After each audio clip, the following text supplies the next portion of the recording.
ஆ எல்லாரும் நம்மளுக்கே ஓட்டு போட்டுருவாங்கண்ணே. நம்ம பண்ண சம்பவம் அப்படி. சரிண்ணே. ஆ தம்பி, வாங்கண்ணே.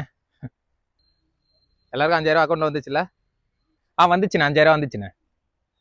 ஆ அப்போ ஓட்டு நம்மளுக்கு தானே போடுவீங்க? அண்ணா சந்தோஷம் இல்லையாண்ணே?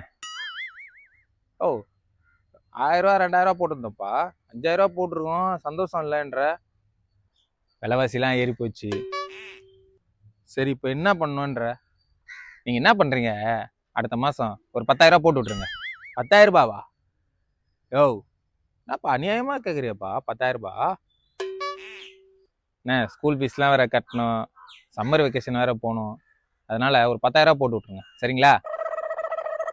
ஓ என்னப்பா அண்ணே, சரக்கு விலை ஏற்றுனீங்க, நாங்கள் எதனா கேட்டோம்மா? சிகரெட்டு விலை ஏற்றுனீங்க, நாங்கள் எதனா கேட்டோம்மா?